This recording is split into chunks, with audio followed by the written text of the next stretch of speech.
দরবার তোমার বড়ই আলিশান গো আমার খাজা, হইনি কখনো বঞ্চিত ভিখারি তোমার খাজা।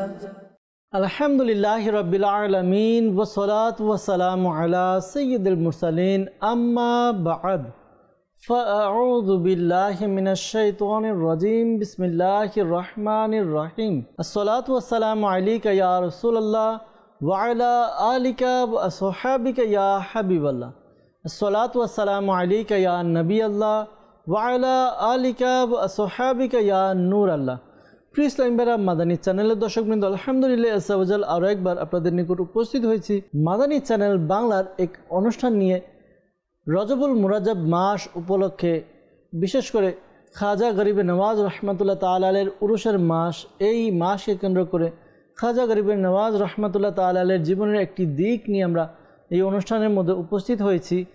দর্শকবৃন্দ, যারা আমাদেরকে এই অনুষ্ঠানে দেখছেন বা শুনছেন, আপনাদের সকলকে জানাই আন্তরিক শুভেচ্ছা এবং অভিনন্দন।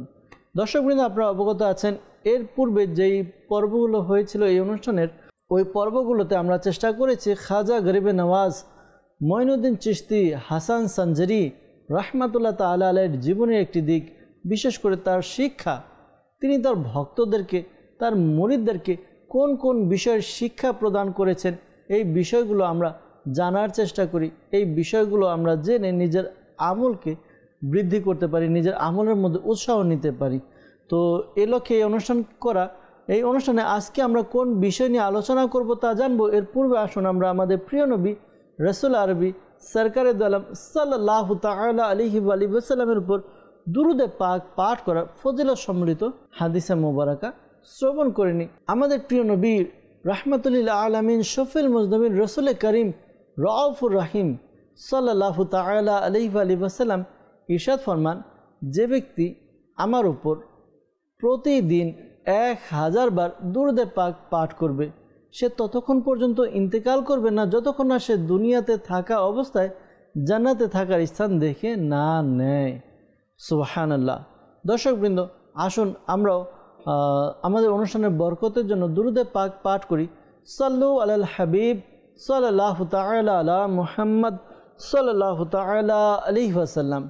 মাদানী চ্যানেল দর্শকবৃন্দ, দুরুদে পাক এমন একটি আমল, যে আমল করার দ্বারা বান্দার আমল নামায় নেকি লিখে দেওয়া হয়, গুনাহ মুছে দেওয়া হয়, পদমর্যাদা বৃদ্ধি করা হয় এবং তার যে চাহিদা রয়েছে চাহিদা পূরণ করা হয়। প্রিয় ইসলামীরা, বাস্তবে কি দুরুদে পাকের বরকতের কথা যদি আমরা দেখি, অসংখ্য বরকত, বেশুমার কল্যাণ রয়েছে। দুরুদে পাক পাঠ করার দ্বারা আলহামদুলিল্লাহ বিপদ আপদ বালা মুসিবত দূর হয়। আর হবেই না কেন? দুরুদে পাক কার উপরে পড়ছি? যেই নবীকে ভালোবাসি, যেই নবীর উম্মত হয়েছি, ওই নবীর উপরে আমরা দুরুদে পাক পাঠ করছি। যেই নবীকে আল্লাহ তাআলা ভালোবাসেন, আল্লাহ তাআলার মাহবুব, আল্লাহ তাআলার প্রিয় যিনি, তো তার উপরে দুরুদে পাক পাঠ করছি। আমাদের বিপদ আপদ বালা মুসিবত দূর হবে, এটাই স্বাভাবিক। এটা দুনিয়ারও একটা উদাহরণ। আমরা যখন কাউকে ভালোবাসি, তো তার প্রতি কেউ যদি ভালোবাসা পোষণ করে, আমরা তাকেও ভালোবাসি। তাকে যে সম্মান করে, আমরা তাদেরকে আদর করি, ভালোবাসি। ঠিক তেমনি আমরা নবীকে ভালোবাসি, নবীর উপর দুরুদে পাক পাঠ করবো, আর আমাদের উপর রহমত হবে না। এটা তো সৌভাগ্যবান ওই ব্যক্তি যিনি কি করে, আমাদের নবী সাল্লাল্লাহু আলাইহি ওয়াসাল্লামের উপরে দুরুদে পাক পাঠ করে। কেননা দুরুদে পাক পাঠের দ্বারা সে কল্যাণ অর্জন করছে, বরকত অর্জন করছে, রহমত অর্জন করছে, বিপদ আপদ থেকে রক্ষা পাচ্ছে, নেকি অর্জন করতে পারছে, গুনাহ ক্ষমা করাতে পারছে, পদমর্যাদা বৃদ্ধি করাতে পারছে। তো আসুন না, আপনি আমি কেন আমরা দূরে থাকব? আপনি আমিও নিয়ত করে নিই, ইনশাআল্লাহ তাআলা আমরাও আমাদের নবী সাল্লাল্লাহু আলাইহি ওয়াসাল্লামের উপর অধিকারে দুরুদে পাক পাঠ করে আমরা আমাদের জীবনকে দুরুদে পাকের মাধ্যমে সাজাবো। নিজের জিহ্বাকে দুরুদে পাক পাঠ দ্বারা, জিকরুল্লাহ দ্বারা সতেজ রাখবো ইনশাআল্লাহ তাআলা। সাল্লু আলাল হাবিব সাল্লাল্লাহু তাআলা আলা মুহাম্মদ সাল্লাল্লাহু তাআলা আলাইহি ওয়াসাল্লাম। দর্শকবৃন্দ, আপনারা দেখছেন অনুষ্ঠান। এই অনুষ্ঠানে বিগত পর্বে অর্থাৎ ইতিমধ্যে প্রায় 3টি অনুষ্ঠান, 3টি পর্ব শেষ হয়েছে। ওই 3টি পর্বে আমরা এক একটি বিষয় নিয়ে আলোচনা করেছি। আজকে আমরা খাজা গরিবে নওয়াজ রহমাতুল্লাহ তাআলার একটি শিক্ষা নিয়ে আলোচনা করব। তিনি তার ভক্তদেরকে, তার মুরিদদেরকে কোন বিষয়ের শিক্ষা দিচ্ছেন, ওই বিষয়ের গুরুত্ব, মাহাত্ম, তাৎপর্য কেমন তা নিয়ে আলোচনা করব। আমরা সবাই কাউকে না কাউকে ফলো করে নিজের জীবনকে এই করি যে তাকে আমি পছন্দ করি, সে আমার আইডল, তাকে ফলো করি। আর দুনিয়াবি ক্ষেত্রে ফলো করার দ্বারা যে ফলো করে তার ব্যক্তিগত কোনো ফায়দা হয় না। কিন্তু যখন আমরা আউলিয়া কিরামকে ফলো করব, তার বলা কথা অনুযায়ী আমরা চলব, তখন ইনশাআল্লাহ তাআলা আমরা সফলতার শিখরে পৌঁছাতে পারবো। আমরা আল্লাহ তাআলার সন্তুষ্টি অর্জন করতে পারবো, আল্লাহ তাআলাকে চিনতে পারবো, জানতে পারবো। পাশাপাশি আল্লাহ তাআলার রাখা জান্নাত বান্দার জন্য, ওই বান্দার জান্নাতও সে অর্জন করতে পারবে ইনশাআল্লাহ আজ্জা ওয়াজাল। দর্শকবৃন্দ, আসুন আমরা আজকে খাজা গরিবে নওয়াজ রহমতুল্লাহ তাআলা জীবনের একটি শিক্ষা নিয়ে আলোচনা করব। খাজা গরিবে নওয়াজ রহমতুল্লাহ তাআলা হাসান সঞ্জরি মঈনুদ্দিন চিশতি, হিন্দের সুলতান, তিনি কি বলছেন। আসুন আমরা শুনি যে তিনি কোন বিষয়ে তার ভক্তদেরকে, মুরিদদেরকে শিখাচ্ছেন। খাজা গরিবে নওয়াজ রহমতুল্লাহ তাআলা বর্ণনা করেন, আমি আমার প্রিয় মুর্শিদ হযরত খাজা উসমান হারওয়ানি রহমতুল্লাহ তাআলার কাছে শুনেছি যে যদি কোনো ব্যক্তির মধ্যে 3টি অভ্যাস পাওয়া যায় তাহলে বুঝে নিবে যে আল্লাহ তাআলা তাকে ভালোবাসে, আল্লাহ তাআলা তাকে বন্ধু বানিয়ে নিয়েছে। আর ওই 3টি বিষয় কি দর্শকবৃন্দ? 3টি বিষয় শুনবো, কিন্তু একটু চিন্তা তো করুন। 3টি অভ্যাস, এই 3টি অভ্যাস যার মধ্যে থাকবে, খাজা উসমান হারওয়ানি রহমতুল্লাহ তাআলা তিনি বর্ণনা করছেন, 3টি অভ্যাস যার মধ্যে থাকবে আল্লাহ তাআলা তাকে প্রিয় বানিয়ে নেবে, আল্লাহ তাআলা তাকে বন্ধু বানিয়ে নেবে, আল্লাহ তাআলা তাকে পছন্দ করবে। যে ব্যক্তি চায় যে আমাকে আল্লাহ পছন্দ করুক, আল্লাহ তাআলা আমাকে প্রিয় বানিয়ে নিক, এই 3টি বিষয় আমাদের মধ্যে আনতে হবে। এই বিষয় কি কি? এই বিষয় হচ্ছে number 1 Sakhawat, দানশীলতা। 1 number. Number 2 Shafqat তথা দয়া, স্নেহ। এবং নাম্বার 3 হচ্ছে বিনয়। দর্শকবৃন্দ, 3টি বিষয় আমরা জানলাম। 3টি বিষয়, প্রথমটি হচ্ছে কি আমরা যেটা শুনলাম সেটা হচ্ছে দানশীলতা, উদারতা। নাম্বার 2 হচ্ছে যে দয়া, স্নেহ। এবং নাম্বার 3 বিনয়, নম্রতা। এই 3টি অভ্যাস একত্রে যেই ব্যক্তির মধ্যে থাকবে সেই ব্যক্তি হচ্ছে আল্লাহ তাআলার প্রিয়, আল্লাহ তাআলা তাকে পছন্দ করেন, আল্লাহ তাআলা তাকে ভালোবাসেন, আল্লাহ তাআলা তাকে বন্ধু বানিয়ে নেবেন। তো সুবহানাল্লাহ, দেখুন না, মানে নিজেকে নিজে মাপি, আমি আমাকে মাপি, আমার মধ্যে কি এই 3টি অভ্যাস, এই 3টি গুণ রয়েছে? আমি কি বিনয়ী অবলম্বন করি, নম্রতা অবলম্বন করি? আমি কি উদার, দানশীল? নাম্বার 3, আমি কি মানুষের প্রতি দয়া করি কিনা, স্নেহ করি কিনা? দর্শকবৃন্দ, দেখুন, যদি আমরা আমাদের মধ্যে এই কোয়ালিটিগুলো আনতে পারি, এই গুণগুলো যদি আমাদের নিজের মধ্যে আনতে পারি, তাহলে রেজাল্ট তো সামনে। আল্লাহ তাআলা তাকে প্রিয় বানিয়ে নেবে, বন্ধু বানিয়ে নেবে। আর এই ক্ষেত্রে আমাদের প্রচেষ্টা করা উচিত যেন আল্লাহ তাআলা আমাদেরকে তার প্রিয় বানিয়ে নেন, মাহবুব বানিয়ে নেন, পছন্দনীয় বান্দা যেন আমাদেরকে বানিয়ে নেন। এখানে একটি বিষয় বোঝার আছে যে 3টি বিষয় যার মধ্যে থাকবে তাকে আল্লাহ প্রিয় বান্দা বানিয়ে নেবে। তো যাকে প্রিয় বান্দা বানিয়ে নেবে তার মধ্যে এই 3টা কোয়ালিটি থাকতে হবে। তার মানে এই 3টা কোয়ালিটি, এই 3টা গুণ, এই 3টা অভ্যাসের তাৎপর্য কত, এর মাহাত্ম্য কত, এর গুরুত্ব কত, সুবহানাল্লাহ। আমরা আলোচনা করব এই বিষয়গুলো নিয়েই, যে 3টি অভ্যাস, যে 3টি গুণের কথা বলা হয়েছে, যে 3টি গুণ যার মধ্যে থাকবে আল্লাহ তাআলা তাকে প্রিয় বানিয়ে নেবেন, ওই 3টি গুণ নিয়ে আমরা কথা বলবো। আজকে দর্শকবৃন্দ, আমরা আলোচনা করছি 3টি বিষয় যার মধ্যে থাকবে তাকে আল্লাহ তাআলা প্রিয় বান্দা বানিয়ে নেবেন। এর মধ্যে 1 নাম্বার হচ্ছে দানশীলতা, উদারতা। বাস্তবিক দর্শকবৃন্দ, আমাদের প্রত্যেকের মেন্টালিটি এটা হওয়া উচিত যেন আমাদের মন, আমাদের মাইন্ড যেন উদার হয়। অনেক সময় দেখা যায় অনেক ব্যক্তি তারা বিপদে পড়ে, বিপদে পড়ার দ্বারা আমরা নিজেকে আরও মানে গুছিয়ে নিই, নিজেকে আরও ভিতরে নিয়ে আসি। একজনের বিপদে পড়েছে, তাকে সহযোগিতা করা উচিত। একজন কিছু চেয়েছে, তাকে সেটা দেওয়া উচিত। একজনের কোনো সমস্যা পড়েছে, তাকে দেওয়া উচিত। তো যে ব্যক্তি দানশীল হয়, বাস্তবিকই তার মন উদার হয়ে থাকে।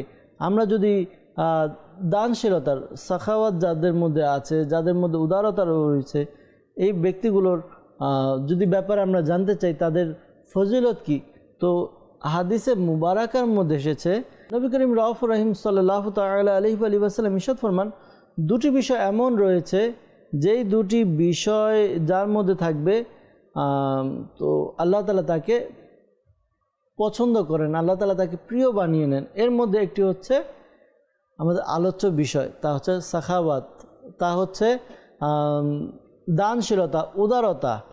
প্রিয় ইসলামী ভাইরা, তো চিন্তা করি যার মধ্যে দানশীলতা রয়েছে আল্লাহ তাআলা তাকে প্রিয় বানিয়ে নেন। সুবহানাল্লাহ। বাস্তবিকই দানশীলতা খুবই এক চমৎকার একটি গুণ। মানুষের মন, মেন্টালিটি, এটা দ্বারা বোঝা যায় যে সে কতটুকু দানশীল। একটা উদাহরণ টানবো এখানে। হাতেম তাই সে মানুষ তাকে খুব দানশীল, দানবীর বলা হয়। তো সে কেমন দানশীল ছিল? তার যে প্রাসাদ বা ঘর, এই ঘরের মধ্যে অনেকগুলো দরজা। তো বলা হয়ে থাকে যদি কোনো ভিক্ষুক তার ঘরে আসতো, তার বাড়িতে আসতো, এসে ওই হাতেম তাই তার যতগুলো দরজা আছে প্রত্যেক দরজা দিয়েও যদি সে প্রবেশ করে তো সে কখনো খালি হাতে ফিরে না।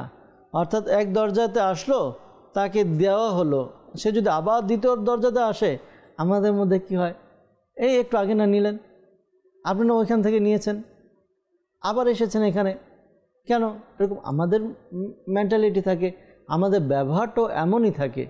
কিন্তু হাতেম তাইতে সে এমন ছিল যে এক গেট দিয়ে, এক দরজা দিয়ে একজন ঢুকেছে, তাকে দেওয়া হলো, সে যদি দ্বিতীয় গেট দিয়ে আসে তাকে ফিরিয়ে দিবে না, তাকে কিছু বলবে না, তাকে আবার দিবে। তৃতীয় গেট দিয়ে যদি আসে সে আবার দিবে। এভাবে তার যতগুলো দরজা আছে, কোনো ব্যক্তি যদি সবগুলো দরজা দিয়ে প্রবেশ করে, হাতেম তাই তাকে খালি হাতে ফিরাবে না, প্রত্যেক দরজা দিয়ে প্রবেশ করে সে ওই ব্যক্তিকে প্রত্যেক দরজাতে কিছু না কিছু তাকে দিবে। তো চিন্তা করি দানশীলের অবস্থা কত। এখন আসবো একটা বিষয় বলবো, আমার নবী করিম সাল্লাল্লাহু তাআলা আলাইহি ওয়া সাল্লামের দানশীলতা এমন, সুবহানাল্লাহ, আল্লাহু আকবার, উৎসর্গ হয়ে যায় আমরা আমার নবী সাল্লাল্লাহু আলাইহি ওয়া সাল্লামের দানশীলতা। একজন বলেন যে হাতেম তাইকে মানুষ দানশীল বলে। হাতেম তাই কেমন দানশীল? তার চাইতে সবচাইতে বেশি, সবচাইতে বড়, সবচাইতে উচ্চ মর্যাদার দানশীল দানবীর হচ্ছে আমার নবী সাল্লাল্লাহু আলাইহি ওয়াসাল্লাম। কীভাবে? বলা হয় যে হাতেম তাই যখন কেউ এক দরজা দিয়ে আসে, এক দরজা দিয়ে আসার পর সে দেয়, তার প্রয়োজন থাকে বিধায় সে দ্বিতীয় দরজায় যায়, তৃতীয় দরজায় যায়, চতুর্থ দরজায় যায়, পঞ্চম দরজায় যায়। যে কয়টি দরজা রয়েছে ওই দরজাগুলোতে প্রত্যেকটা দরজাতে সে যায়। কিন্তু যখন কোনো ব্যক্তি আমার নবী সাল্লাল্লাহু আলাইহি ওয়াসাল্লামের দরবারে আসে, নবী করিম সাল্লাল্লাহু আলাইহি ওয়াসাল্লাম তাকে যা দিয়ে দেন তার দ্বিতীয়বার আর কোনো প্রয়োজন পড়ে না। তার প্রয়োজন একবার দেওয়ার দ্বারাই তার প্রয়োজন মিটে যায়। এখন উত্তম কি? একজন ব্যক্তিকে 10 দরজা দিয়ে দিল, কিন্তু দেওয়ার পরও প্রয়োজনীয়তা রয়ে গেল আরেক দরজায়, আরেক জায়গায়, যে একবারে দিয়ে দিল, যা দিয়ে দিল তার জন্য কাফি, যথেষ্ট। সুবহানাল্লাহ। আসলে দানশীলতা মানুষের একটা অনেক বড় একটা গুণ। তো আল্লাহ করিম আমাদের মধ্যে এই গুণটা দিয়ে দেখ, আমরাও যেন দানশীল হই, আমরা যেন আল্লাহর রাস্তায় সাদকা করতে পারি, মানুষের বিপদে আপদে তাদেরকে সহযোগিতা করি, ধর্মীয় কাজ যখন হয় ধর্মীয় কাজে যেন অংশগ্রহণ করতে পারি।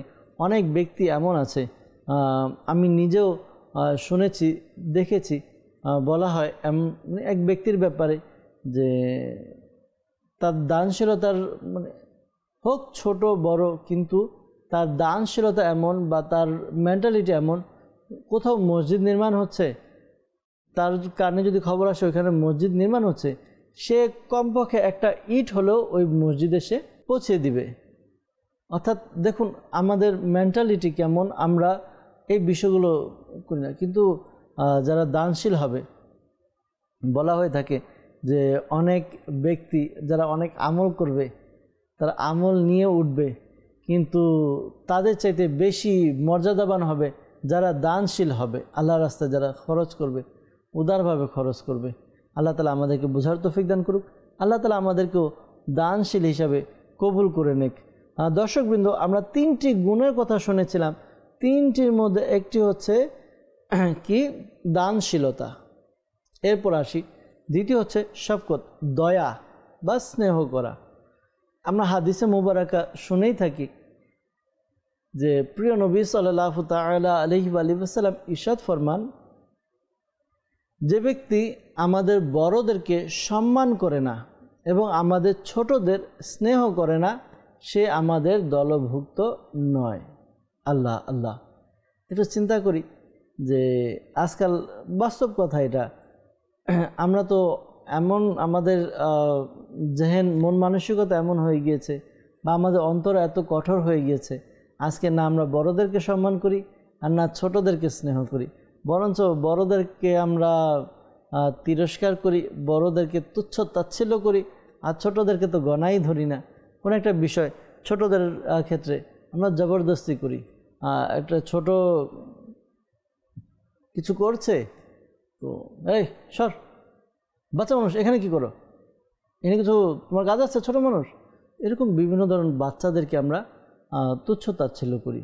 আবার বড়দেরকে বেশি পাকামো করে বা অনেক রকম কথা বলে থাকি। দর্শকবৃন্দ, উদাহরণ দেওয়ার জাস্ট একটু বোঝানো, উদাহরণ তো আপনাদের কাছে ভুরি ভুরি আছে, আপনারা তো এই ব্যাপারে যদি বলা হয় আপনারা অনেক কিছু জানেন। তো আমাদের অবস্থা এমন, কিন্তু আমাদের অবস্থা কেমন হওয়া উচিত? বড়দেরকে সম্মান করব, দেখব, সালাম দিব, তার কুশল বিনিময় করব, তার সাথে তার ব্যাপারে আমরা জিজ্ঞাসা করব, তার সাথে আদব প্রদর্শন করব, সম্মান করব, নম্রতার সাথে কথা বলবো। যখন ছোট বাচ্চা হবে তাদেরকে আদর করব, স্নেহ করব, তাদের খোঁজখবর নেব, তাদেরকে ভালোবাসবো, তাদের সাথে না ধমকাধমকি, গালিগালাজ, তাদেরকে মারধর, এরকম নয়। ইসলাম আমাদেরকে এটা শিক্ষা দেয় না। আল্লাহ তাআলা আমাদেরকে বোঝার তৌফিক দান করুক। এটা একটা অনেক বড় একটা গুণ যে মানুষ আজকে আমার শক্তি আছে এই কারণে আমি ছোটকে মানে তার উপরে জবরদস্তি করছি। ছোট বাচ্চা, আমার শক্তি আছে, বয়স হয়েছে, আমি তাকে ধমক দিচ্ছি, প্রহার করছি। আমাকে বলা হয়েছে ইবাদত করতে, কিন্তু আমি কত ইবাদত থেকে দূরে। আমাকে বলা হয়েছে নামাজ পড়তে, আমরা নামাজ থেকে কতটা উদাসীন। আমাদেরকে বলা হয়েছে রোজা রাখতে, কিন্তু আমরা রোজা থেকে কত দূরে। আমাদেরকে বলা হয়েছে ইবাদত করতে, মানুষকে কষ্ট না দেওয়ার জন্য, কিন্তু আমরা মানুষকে কষ্ট দিই। এরপর আল্লাহ তাআলা আমাদেরকে ওইরকম বড় শাস্তি দিচ্ছেন না, আল্লাহ আমাদের প্রতি দয়া করছেন। তো বলা হয়ে থাকে দয়া করো, দয়া করা হবে। যখন আমরা কাউকে দয়া করব, কারো প্রতি দয়া প্রদর্শন করব, তখন আল্লাহ তাআলা আমাদের প্রতি দয়া করবেন। বাস যারা বুদ্ধিমান তাদের জন্য এতটুকু যথেষ্ট, যে বিষয়গুলো আলোচনা করেছি আমরা। দর্শকবৃন্দ দেখুন, আলোচনা করা হয়, এখন বাস আমরা আমলকারী হয়ে যাই।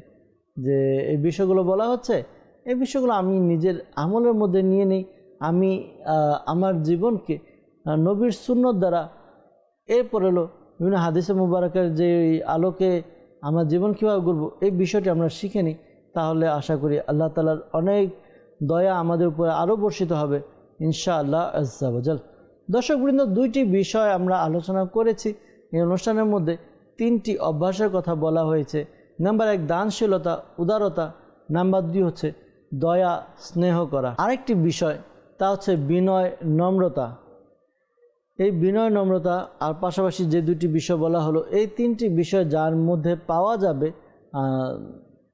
তাকে আল্লাহ তাআলা প্রিয় বান্দা বানিয়ে নেন, আল্লাহ তাআলা তাকে পছন্দ করেন। তৃতীয় বিষয়টি বিনয়। এই বিনয় সম্পর্কে আসুন আমরা সংক্ষিপ্তভাবে কিছু শ্রবণ করি। বিনয়, দয়া, স্নেহ এবং উদারতা, দানশীলতা যার মধ্যে থাকবে সে আল্লাহ তাআলার প্রিয়। কেনই হবেন না, এই গুণাবলী যার মধ্যে থাকবে তার আচরণ, তার আখলাক উত্তম হবে। সুবহানাল্লাহ। আমরা এখন দুটি বিষয় নিয়ে আলোচনা করলাম, তৃতীয় বিষয় বিনয় নিয়ে আলোচনা করব। বিনয় বলতে তো আমরা অনেকেই বুঝে যাই যে যখন বিনয় নম্রতা আসে, মানুষের অন্তরকে নরম করে দেওয়া, কোমল করে দেওয়া, পাশাপাশি নিজেকে নিজে ছোট মনে করা, এটা হচ্ছে বিনয় বা নম্রতা। জি হ্যাঁ দর্শকবৃন্দ, আমরা যদি খুব সহজে বুঝতে চাই তাহলে এটাই যে মানুষ যখন কারোর সাথে কথাবার্তা বলে তখন নিজেকে নগণ্য মনে করে, ছোট মনে করে। এই যে নিজেকে ছোট নগণ্য মনে করে তারপরে কিছু বলা কারো কাছে, এটা হচ্ছিল বিনয়, এটা হচ্ছে নম্রতা। আর নম্রতা এবং বিনয়ের ব্যাপারে কোরআনে পাকেও আল্লাহ তাআলা ইরশাদ করেছেন, পাশাপাশি হাদিসে মুবারাকাও রয়েছে বিনয়ের ব্যাপারে, যে বিনয়ী যারা হবে তাদের কি ফজিলত রয়েছে। যেমনটি আমরা যদি দেখি আল্লাহ রাব্বুল আলামিন কুরআনুল মাজিদ ফুরকানুল হামিদের মধ্যেও বিনয়ীদের ব্যাপারে বলেছেন। কি বলেছেন? সূরা ফুরকান আয়াত নাম্বার 63। পবিত্র কোরআনে পাকে আল্লাহ তাআলা ইরশাদ করেন, রহমানের বান্দা তারা যারা পৃথিবীতে নম্রভাবে চলাফেরা করে এবং অজ্ঞ লোক যখন তাদের লক্ষ্য করে অজ্ঞতাসুলভ কথা বলে তখন তারা শান্তিপূর্ণ কথা বলে। সুবহানাল্লাহ। দেখুন, কেউ আমাকে তুচ্ছ তাচ্ছিল্য করছে, আমি নিজেকে বড় তো না, আমি এরকম না করে তারা নিজেকে কি করে, ঠান্ডা মাথায় নিজেকে নম্র করে তারপর তারা কি করে, এটার উত্তর প্রদান করে। তো সুবহানাল্লাহ, রহমানের বান্দা তারাই যারা কি করে, আমরা কোরআনে পাকের আয়াত শুনলাম, রহমানের বান্দা তারা যারা পৃথিবীতে নম্রভাবে চলাফেরা করে। সুবহানাল্লাহ। আল্লাহ তাআলা আমাদেরকে নম্র বানিয়ে দিক, আল্লাহ তাআলা আমাদেরকে বিনয়ী বানিয়ে দিক। হযরত উমর রাদিয়াল্লাহু তাআলা আনহু বর্ণনা করেন যে আমি প্রিয় নবী রাসূল আরবি সরকারে দু আলম সাল্লাল্লাহু তাআলা আলাইহি ওয়াসাল্লামকে বলতে শুনেছি, যে ব্যক্তি আল্লাহ তাআলার সন্তুষ্টির উদ্দেশ্যে বিনয়ী হয় আল্লাহ তাআলা তার মর্যাদাকে বাড়িয়ে দেন, মর্যাদা উঁচু করে দেন, ফলে সে নিজের চোখে ও নিজের ধারণায় ছোট হয়। কিন্তু দেখা যায় দর্শকবৃন্দ, এই বিষয়গুলো আমাদের মধ্যে থাকে না। আমরা কি করি, আমার চেয়ে বড় কে আছে। আমাদের কথা, আমাদের দৃষ্টিভঙ্গি, আমাদের বডি ল্যাঙ্গুয়েজ, আমাদের অঙ্গভঙ্গি এমনই হয় যে আমার থেকে কে বড়, সবচাইতে বড় আমি। লোকে যাকে বড় বলে বড় সে হয়। দেখুন, মানুষের কাছে বড় হতে হলে নিজেকে ছোট করতে হবে। নিজেকে যখন ছোট করা হয়, বিলীন করা হয়, তখন মানুষ তাকে সম্মান করে, মানুষের চোখে সে বড় হয়। কিন্তু যে নিজে থেকেই নিজেকে বড় বলে এক পর্যায়ে এটা অহংকারের মধ্যে চলে যায়। আর অহংকারীদের ব্যাপারে আমরাও তো জানি, যার অন্তরের মধ্যে সরিষা দানা পরিমাণ অহংকার থাকবে সে জান্নাতে প্রবেশ করবে না। প্রিয় ইসলামী ভাই, একটি হাদিসে মুবারাকার মধ্যে আমাদের প্রিয় নবী সাল্লাল্লাহু তাআলা আলাইহি ওয়াসাল্লাম ইরশাদ ফরমান, প্রত্যেক আদম সন্তানের মাথার পেছনে একজন বিশেষ ফেরেশতা থাকেন, তার হাতে থাকে একটি হাকামা নামের বিশেষ বস্তু। যখনই বান্দা বিনয় অবলম্বন করে তখন ওই ফেরেশতাকে আল্লাহর পক্ষ থেকে বলা হয়, হাকামা উঠাও, অর্থাৎ তার মর্যাদা বাড়িয়ে দাও। আর যখনই বান্দা অহংকার করে তখন বলা হয়, হাকামা ছেড়ে দাও, অর্থাৎ তাকে অপমানিত করো। তো প্রিয় ইসলামী ভাইরা, আমরা যদি দেখি যে ব্যক্তি বিনয়ী হয়, নম্রতার সাথে কথা বলে, লোকজন তাকে পছন্দ করে। বাস্তবিক নরমকে সবাই পছন্দ করে, ভদ্রতাকে সবাই পছন্দ করে, শালীনতাকে সবাই পছন্দ করে। তো যারা শালীন হয়, নম্র হয়, ভদ্র হয়, তাদেরকে মানুষ গ্রহণ করে। আর যাদের মধ্যে এগুলোর কিছুই থাকে না, বরঞ্চ তার মধ্যে হিংসা থাকে, অহংকার থাকে, তখন লোক তাদেরকে পছন্দ করে না। তো প্রিয় ইসলামী ভাইরা, আমরা আজকে অনুষ্ঠানের মধ্যে তিনটি বিষয় জানলাম, যে তিনটি বিষয়, তিনটি অভ্যাস যার মধ্যে থাকবে সে আল্লাহ তাআলার প্রিয় বান্দা হবে। আর এগুলোর ফজিলত সম্পর্কে, তাৎপর্য সম্পর্কে, গুরুত্ব সম্পর্কে আমরা শ্রবণ করলাম। এখন বাস আল্লাহ করিম এমন করুক যেন আমরা এই গুণাবলীর মধ্যে আমরা চলে আসি, অর্থাৎ আমাদের নিজেদের মধ্যে এই গুণাবলীগুলো যেন নিয়ে আসি। অনুষ্ঠান করার উদ্দেশ্য এটাই যে আমরা শুনে, আমরা নেকি দাওয়াত পেয়ে নিজেকে সংশোধন করব, নিজেকে চেঞ্জ করব, নিজেকে চেঞ্জ করে আমরা কি করব, আল্লাহ তাআলা যে বান্দাকে পছন্দ করে, যেমন পছন্দ করে আমরা তেমন হয়ে যাব। আল্লাহ তাআলার কাছে দোয়া, আল্লাহ তাআলা আমাদেরকেও আল্লাহ তাআলার প্রিয় বান্দা হিসাবে কবুল করে নেক। দর্শকবৃন্দ, 3টি বিষয় জানলাম, আজকের আলোচনাও আমরা শুনলাম। ইনশাআল্লাহ তাআলা আবারও আপনাদের নিকট আগামী পর্বে উপস্থিত হব। খাজা গরিবে নওয়াজ রহমতুল্লাহ তাআলার আরেকটি শিক্ষা নিয়ে উপস্থিত হব। ততক্ষণ পর্যন্ত ভালো থাকি, সুস্থ থাকি, মাদানী চ্যানেলের সঙ্গেই থাকি। সাল্লু আলাল হাবিব সাল্লাল্লাহু তাআলা আলা মুহাম্মদ সাল্লাল্লাহু তাআলা আলাইহি ওয়াসাল্লাম। দরবার তোমার